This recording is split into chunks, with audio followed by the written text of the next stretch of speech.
Right. Um, okay, perfect. All right. Good afternoon. My name is Catherine Cohen. I'm a speech pathologist here in the Assistive Tech program at WIHD. And today I'm going to be talking to you a little bit and demonstrating some features of the iSeries communication devices, which are made by Tobii Dynavox. And let me just put up my PowerPoint for you here.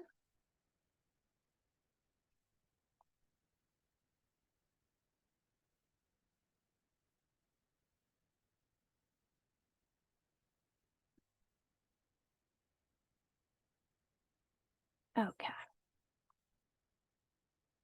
Alrighty. Okay, so learner objectives for today will be to describe different keyboard and text communication options on the two softwares that are offered on the iSeries devices, Communicator 5 and TD Snap. I'm also going to go through a little bit about the setup for email and texting on these devices, and also setting up appropriate computer control software and the different considerations for that. Okay, so you can see here a photo of the devices. So the iSeries are high-tech communication devices that can be set up using a variety of access methods for individuals primarily who don't have full use of their hands for typing. So eye gaze access, switch access, and head mouse access can all be set up with someone using an iSeries device. There are two size options. The smaller of them is about 13 by 9, and the larger is about 15 by 10. They can also be set up with accessible email and texting, which, as I mentioned, I'll show you a little bit about today. And they also come with computer control software for accessible desktop computer access. The computer controls actually can only be used with eye gaze access.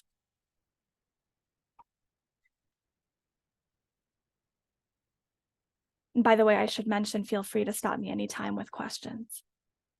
Okay. So who is a candidate for an iSeries device?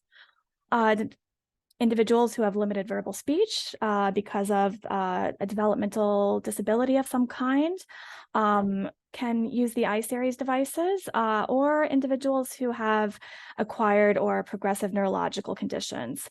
So today I'm going to be focusing mainly on how we might set a device up for somebody who might have a progressive neurological condition or an acquired neurological condition of some sort. So this population might include somebody who has ALS or Parkinson's. All right, so there are two language software options, TD Snap and Communicator 5. And both of these softwares have many, many options to customize it for the individual user.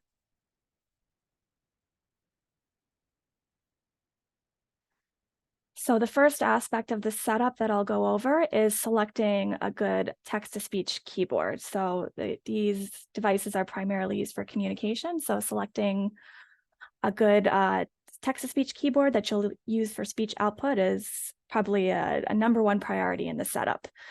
So different considerations that you might be thinking about when selecting a keyboard that is good for you. So the number one thing is efficiency. So how fast are you able to get your message out? How fast are you able to type something out and press speak so that you're able to communicate with folks in your surroundings? Accuracy. So how many typos are you making while using this particular keyboard tool is another consideration, and maybe having to go back and correct typos. And lastly, personal preference. Just what feels the most comfortable and natural for you as the user of the device.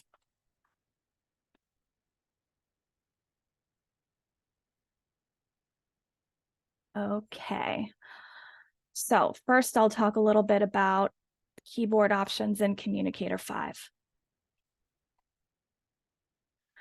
So here in the picture, you have a QWERTY keyboard layout. So this is just the same keyboard layout that you would see on a regular computer keyboard, with a couple of extra things here. Let me get my laser pointer. So if you look at the top here, there's a button where you can access pre-programmed phrases, which could be very helpful for efficiency, to have whole phrases that you use frequently ready to go. And the speak button up at the top will trigger the device to talk, so you get the speech output. Yep. Okay. Another option here is the split QWERTY. So as you can see, it's similar to a QWERTY keyboard, but split into two. So this one might be good for somebody who might have trouble with accuracy and might need some bigger buttons to look at or access in whatever access method to make fewer typos. Although there can be, with this one, you might run into efficiency issues from having to navigate back and forth between the two halves of the keyboard. But again, this is also individualized. It's really what works best for you. Okay. Next here is a keyboard with an ABC layout. Again, if personal preference, if this is more intuitive for you to locate the letters on the screen and more quickly and accurately type out your message, then this could be a great option.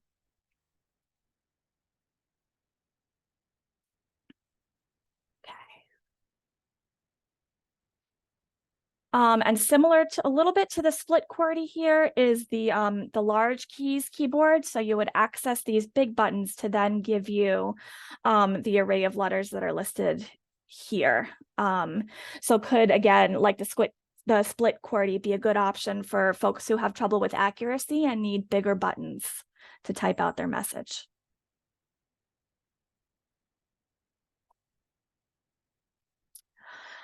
Alrighty, so now I'm gonna do a little bit of a demo for typing using eye gaze access. And it seems here that there's something going on with my,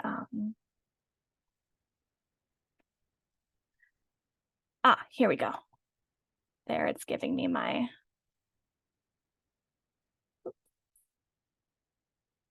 give me just a second here. Technical difficulties. Okay, I think we're good to go now. Let me start the show once more.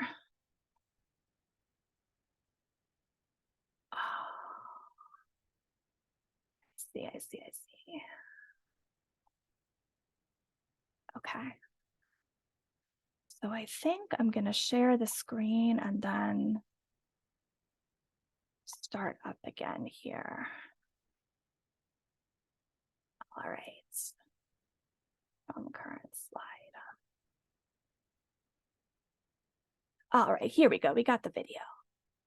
All right, so here's just a little demo of what it's like to type out a message on the eye gaze keyboard. So you're hitting the speak icon, and now here you see I'm typing out the message, hello, and how are you? And oops, and that is actually a great example of using word prediction to improve efficiency as well. So you see, I just typed in the letter H, and my message, hello and how are you, came right up. So I didn't have to waste time typing out each letter in the message. It was right there for me at the top of the screen. Okay. Are those built-in predictive phrases, or is it something that learns over time? Oh, that great question. It does have some things that are kind of built in, but the word prediction does build over time, personalized to the trends in your typing. Yes. Okay. Okay. The next keyboard I'll demo a little for you is the dwell-free keyboard, and a lot of folks really love this for the efficiency aspect of it because you're not waiting for the dwell to activate the letter buttons. You just quickly look at each letter and it types out a message for you that you activate when you're done typing at the end, and you'll see how it works in the demo. So the dwell free, the icon for that is toward the bottom of the screen. So I'm going into it now and typing out the same message, hello, how are you? And you can see I'm just quickly looking through the letters and typing out my message. And then when I'm done, I look at the message window at the top and you see there's my message quickly typed out. Okay.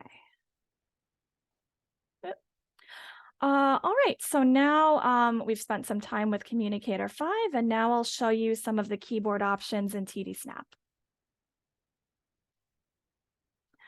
So here again is that same layout as a regular computer keyboard. Here's the QWERTY keyboard. And you would access pre-programmed phrases on the TD Snap software. On the left-hand side of the screen, there's the quick fires and phrase buttons where you can store pre-programmed phrases to increase your efficiency. And here again is the ABC keyboard in TD Snap. Okay, now I'll go into a little bit more detail about programming in phrases. How does that work and how does that look? So as I mentioned before, storing phrases can really be great for increasing your efficiency of communication because you don't have to type everything out. So this can be great for frequently used phrases such as greetings, reactions. It's great to program phrases in for medical needs and things like that.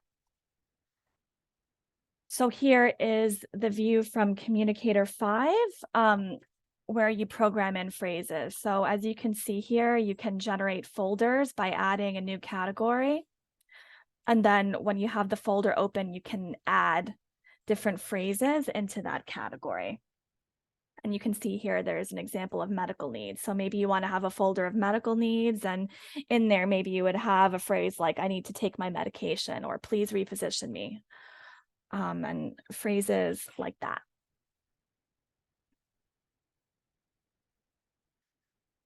And here's the view that you see when you click that phrase button at the top of the keyboard that I showed you before. It opens up to this, and you can open up your folders and select the phrase you want to write and hit write phrase to then speak the phrase. Okay. And here are is the phrase page in TD Snap. So a nice thing about this one is that you can both program and speak the phrases from the same page. So if you type something out on your keyboard and then go to the phrases page, you can copy it to the button and just automatically store it and be able to speak it from the same page. So that's a nice thing about the phrases page on TD Snap.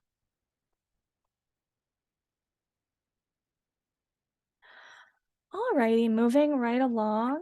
So this is the email page in Communicator 5. So just to give you an idea, a little bit of an idea of what it looks like, your inbox shows up right here. And the email message that you're choosing to read is here. You can then choose to reply all, or forward on the right pane of the screen. And to actually log into your email and have it synced with the device, you go into the settings and simply type in your login and password, and everything should show up on this view. Okay. All right, and a little bit about texting. So the default up till very recently has been using the Beam app to sync actually only Android phones for use with the iSeries devices. So in order to sync your phone, you would have to have an Android device and download the Beam app onto the phone. And then you're then able to sync your contacts and be able to text through your phone through the Bluetooth connection. Here's how the setup looks when you're syncing it. So once you've activated that Bluetooth on the Beam app, then the device should show up here in the settings. And you just select the device and it should all sync up.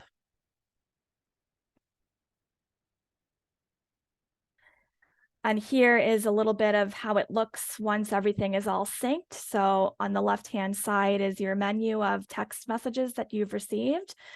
Similar to the email, you hit this button at the top to compose a new message, and you can reply and forward messages by hitting the buttons on the right side of the screen here.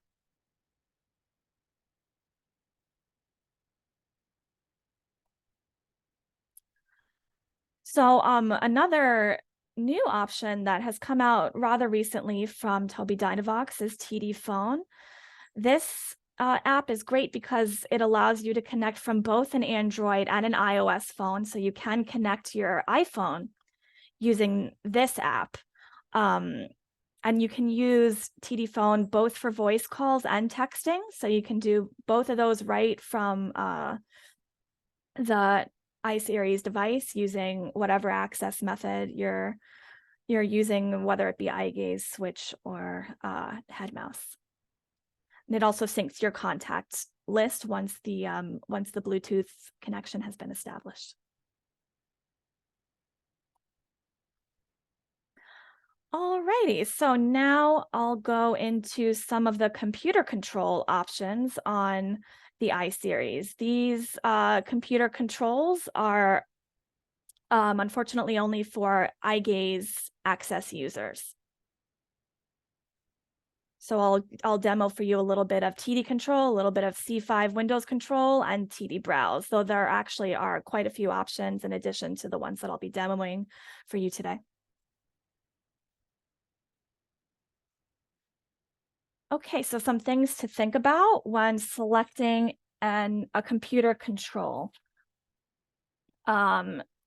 So for TD control, what you're accessing first when you're clicking the mouse is what you want to interact on the screen first. So where do you want to click? Do you want to click on a browser, or do you want to click on a game that you're trying to access on the device? And then once you've done that, you decide if you want to left click, right click, or double click. So that's TD control. And for C5 Windows control, you are, instead of selecting what you want to interact with on the screen first, you select the function you want first. So you'll select if you want to left click, if you want to scroll, and then choose where on the screen you want to interact. And TD Browse is actually primarily a web browser. The nice thing about it is that that I'll demo for you too shortly, is that it has more streamlined controls for certain popular websites, such as YouTube. Okay, so the first one I'll show you is, I think it's doing that funny thing again where it won't let me open up the video. Sorry, give it just a sec here.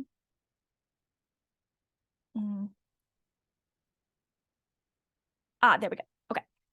All right, so let's just go right into this here. So in this demo, you'll see me using the left click feature, the zoom in feature, some scrolling, and you'll see how you type text into a text box using the TD control. And I'll just be doing a simple search here. So first, I've opened up the TD control app. And there's my cursor you can see in the middle of the screen. And you see the cursor didn't go quite where I wanted to, so I selected the zoom toward the bottom left to then get into the text box. And then I selected text that I wanted the keyboard, and I'm typing in restaurants in Valhalla because I want to know where to eat around me.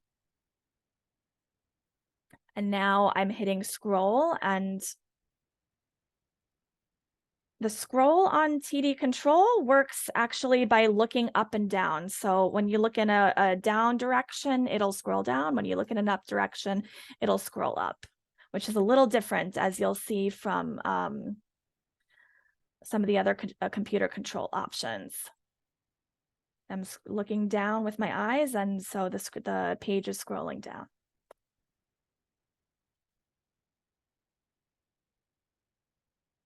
All right, so that's a quick demo of TD control.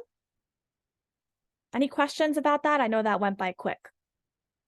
Okay. All right, great. Oop. Okay.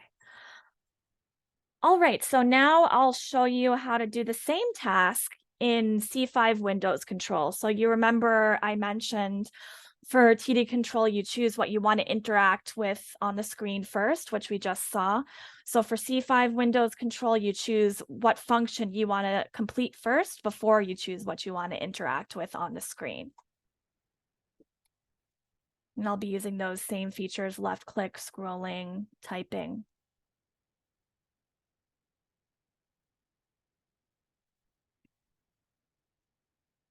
All right. Ooh. There we go.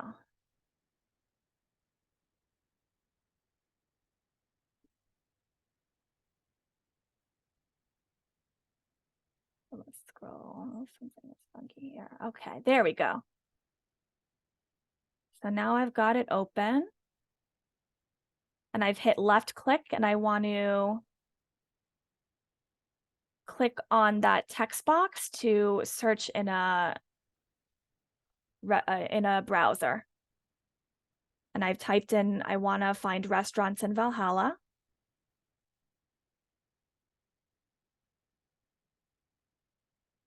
And a great feature of this C5 Windows Control as well is docking the window. So you can open up the window to the point of where the mouse is, so you can see everything that's going on in the browser while still having access to the computer control.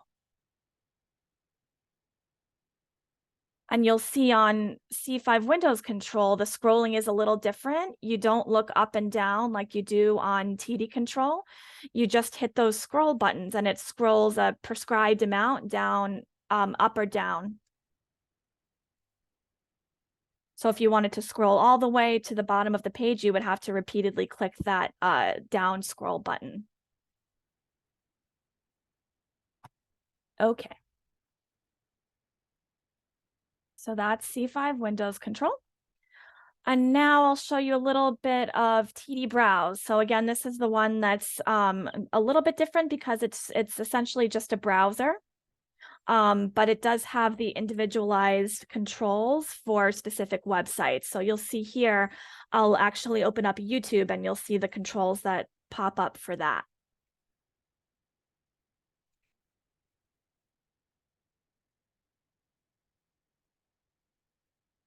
Okay. There we go. And there I am clicking on YouTube.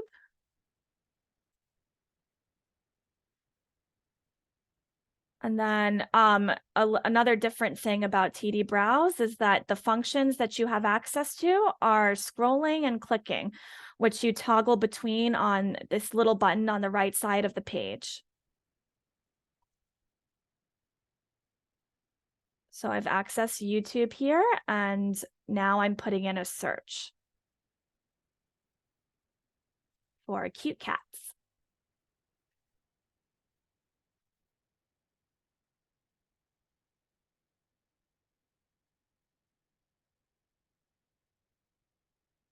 Okay, so I've selected that. And now I'm toggling from the click to the scroll because I want to scroll down to find the video that I want to watch. And now I've selected this one. So I went back to the mouse and clicked on it. And here you can see a little bit. So there's really nice buttons for minimizing and maximizing the screen and adjusting the volume that come up when you're on YouTube.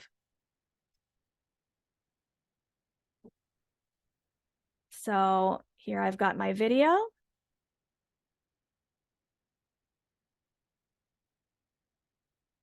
And now I want to collapse the screen. So again, that individualized menu for YouTube, and maybe I want to make a comment about it. So going back to Communicator 5, to my communication page, using the app switcher icon that's at the bottom of the screen. So that's a little demo of TD Browse. Yep. And I'll show you just some photos of different computer control options in addition to the one that I've demoed. So here is an example of a vertical mouse. So a little bit similar to the C5 Windows control, a little bit bigger buttons, and it has the functionality of each option here written out. Here is an example of the horizontal mouse. Again, pretty similar to C5 Windows control. And the floating mouse. So you can move this box to different spots on the screen, which can be nice if there's if you're wanting to interact on different portions of the screen. All right, and that's it. Any questions? I don't think so. I appreciate the overview, though. That was really helpful. Oh, Lonnie, I'm not hearing you for Oh, some reason. how about now? Don't know why. By me.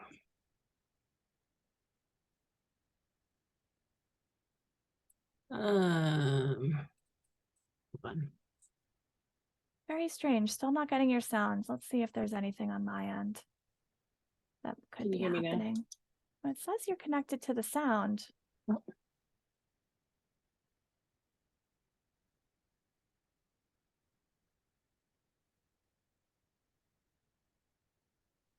Okay. Yeah, not sure what happened there. Okay. Yeah. Great. Fantastic. Well, thank you so much for coming.